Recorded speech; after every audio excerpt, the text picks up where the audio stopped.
Many prophets had come and gone before the time of Elisha. But the beauty about the prophet Elisha, whom you read about in the first reading, the beauty of this man is that he was a prophet who, before he came to the scene, he asked that he be given double portion of his master's gift. I hope you know that passage. Yes. His mentor was Elijah. So Elisha asked for a double portion of Elijah's mantle, so to say, his gifts.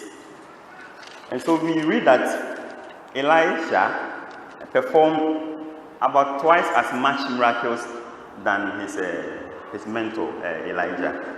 And what we read in today's reading is just one of the many miracles that God used Elisha's hand to perform. It's a simple one. He went with his men, they needed food to eat, and all they had for 100 men was 20 loaves again. And then what happens? He prays over them, he gives them out, and the 20 is enough for 100. Those who know some little bit of mathematics, if 100 people are sharing 20 items, well, we all have for some to be left over. Hello, praise the King.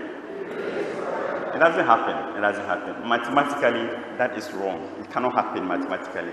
But God doesn't work the mathematics of this world. Amen. You know, in God's own plans, mathematics has no place. He has his own way of taking care of issues. So God provided for 100 people with just 20 loaves. And they had enough. So Jesus himself, the prophet par excellence, comes on the stage in the gospel. We read that Jesus, he had finished his business, so to say.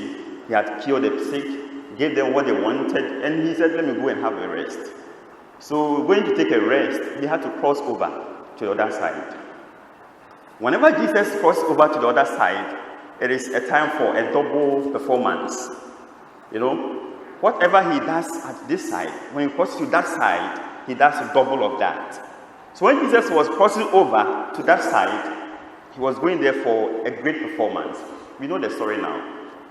I pray that Jesus will cross over to your side. Amen. May this Jesus who crosses over to sides when they need him, may he cross over to your side of life where you most need him. Amen. So Jesus in the gospel says, let's cross over. So by sea, by boat, he crosses over to the other side. Those who know a bit about the geography of the place say it could take about 4 miles by sea. And then something interesting. The men and women who had been fed with miracles, so to say, and Jesus felt it was enough. He said, no way, Jesus, it's not enough. Hello? He said, if I get Jesus today, I'll make sure I use him 24/7. Amen. They were not able to keep to whatever. He said they want more of Jesus. They needed more of Jesus. I don't know whether you need more of Jesus. Do you need more of Jesus? Or it's enough for you? May God bless you. I say, may God bless you. So Jesus, he doesn't mind if you want more of him. He doesn't close his office, because his office is open 24/7. It's not like some of us at workplaces, when you come to us, tell you, come tomorrow, we have closed for today. Come and do business tomorrow. Jesus will do business today for you. Amen. He does business at any time of the hour you come to him. So these men and women saw that Jesus had crossed over, was crossing over. So they said, no, we want more of Jesus. What did they do? Interesting. They kept track of Jesus. They looked for his direction, and they could know that he was heading towards that direction. If you want Jesus to feed you in his presence, keep track of Jesus. Amen. Just tell someone sitting next to you, keep track of Jesus. These men kept track of Jesus, so they knew his destination. So we are told that they didn't go by sea, they went by land. And to go by land is twice as much the journey. 9 miles. They didn't mind. Going 9 miles to see Jesus, walking 9 miles to meet Jesus. With Jesus, distance is not a problem. They forgot about the distance they need to cover. Unfortunately, some of us, even to leave our homes and come to meet Jesus in church, sometimes we say, oh, it is too far. Oh, I'm tired, you know. We have given all the excuses, beautiful as they may sound. But these men and women in the scripture, in the gospel, for them 9 miles to see Jesus was nothing. May God give the strength to go at whatever length to meet Jesus. Amen. So they came to Jesus after 9 miles of walking. And then when Jesus saw them, of course, after walking for 9 miles, you should be tired. They didn't tell Jesus, we are tired, we are hungry. We are told that when Jesus saw them approaching, he saw them approaching, they had not even come to him, he could sense their needs. May Jesus sense your needs from afar. Amen. Before you come to church this morning, when you had made up your mind that you were coming to church, already God has sensed your needs. And he has made provision for you already. So you are not going to live here the same. I say you are not going to live here the same. He has sensed your presence. So he has provided for you. So before the men and women could get there, he started asking questions. The first person he called, we are told, is who? Philip. And then he told Philip, we are told, comes from the place, where the miracle was performed. He was a homeboy, a local boy. So Jesus said, okay, say, Philip, you are a local boy, you know this place very well. So where can we get food to feed all these men? The question is what? Where? Philip's answer is interesting. The master is asking for where, he is talking about how. He didn't say, oh, let's go to Bethlehem. Let us go to this thing. He says, where? Then the man comes and said, oh, Jesus, look, there are 5,000. Even if 200 days salary cannot take care of them. When Jesus is talking about the where, he was talking about the how. I pray that you not misunderstand Jesus. Amen. So if you want Jesus to feed you in his presence, what you have to also know is that we must not overestimate our problems. Philip overestimated the problem because he felt that 200 days salary is not enough. He overestimated the problem. Some of us, when we are faced with challenges, we tend to be like Philip. We overestimate the problem. We see that as an issue which has no hope. There's no way out. This issue, there's no way out. It's too much. I've been carrying it for years, months. And then we tell Jesus, oh, Jesus is too much for me. So Jesus, so to say, put aside Philip, the man who was doing calculation for Jesus. He was calculating for God. Don't calculate for God. Amen. Don't calculate for God. Amen. You see, he was thinking of the mathematics of the problem. Let God take care of the mathematics of your problem. Leave the mathematics of your problems to Jesus. You should not give him those mathematics. Because Jesus is not moved by your mathematics of life. He's not affected by the mathematics of your problem. Nothing can hold him. Nothing can keep him bound. So the gospel continues. Jesus turns to Andrew. Thank God there was an Andrew. Amen. Are you an Andrew? Hello. Christ the King. Do you have an Andrew spirit? So for God to feed you in his presence, you need an Andrew spirit. Tell someone, you need an Andrew spirit. So this man, Andrew, as I'm saying, by God's grace, providentially, he was there. He was there at the moment. When Philip was misbehaving, I can use the word now, was confused, then Andrew came to the scene. Says, okay, master, I've spotted a little boy. So you see the spirit of Andrew. He goes around spotting for help. He goes on looking for a way out.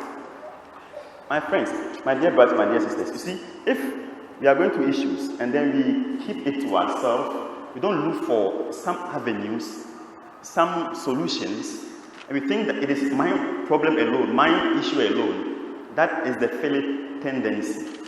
Like Andrew, begin to look fish for solutions. Jesus is here for you. God is here for you. You are not alone because you are not here by mistake. It's God who has placed you here in this world. So Andrew, who went around checking, spotting, who went around searching, caught a little boy, and we are told that he brought him to Jesus and said, oh, There is this little boy here. He has how many loaves? 5. And then how many fish? 2. There is something interesting about the loaves that were brought to Jesus. They are not just loaves, but what? Barley loaves. How we heard the word barley loaves? The barley loaves were the cheapest of bread. I don't know if I can call. What is the cheapest bread you can get? Tea bread or butter bread or sugar bread? Anyway, so the barley loaves were the cheapest of breads you could get. So even the bread that was brought to Jesus wasn't the best of breads. It was the second class bread. And even with second class bread, our Jesus feeds you to a first class level. They brought in a second class bread, barley loaves. This is what we have. You see, Jesus doesn't care. It doesn't matter if your faith even is a second class faith. He needs your faith. Amen. I mean, when you bring in a second class faith, a cheap faith, you can work with that cheap faith of yours. You can work with that second class faith of yours. They brought it to him. And what does he do? He takes it. And then he does something. He prays about it. I also pray that we Christians, we should know that with God, there's nothing like a little. Because little in the hands of God is much. When you place your little before God, if you place your little in the hands of God, they become much. Bring the little faith you have. Bring the little commitment you have. And then God will exchange it and give you more than enough. Amen. So Jesus blesses the bread and the fish, the loaves, and then the miracle has taken place already. But before that, he tells them, let them sit down. I don't know why the scripture writer said that those who were sitting down, because Jesus has instructed that let them sit down. Then it says the next verse that those who were sitting, who had sat down, or those who were sitting down, which means I don't know whether some still were standing. But in my small way, I want to say that be patient with God. For you to sit down, for him to feed you, calls for patience. Unfortunately, we humans, we are in a hurry. These days, everything is fast, like the internet or the whatever, everything is fast track. One fast track solution to our problems. Don't fast track Jesus. Let him fast track for you. Amen. So he needs you to sit down, be patient with him. And when you are patient with him, like those who sat down, then he feeds you. To be patient with Jesus, to sit down is what we are doing now. To have time in his presence.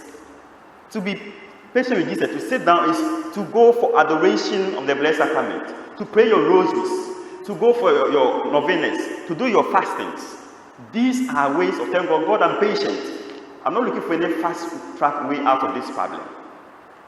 So they feed the 5,000 men, not counting women and children, and they all have their fill. Now the passage concludes by saying that Jesus asked them to gather the leftovers. And that is also interesting because, my dear friends, the leftovers was in the Jewish context.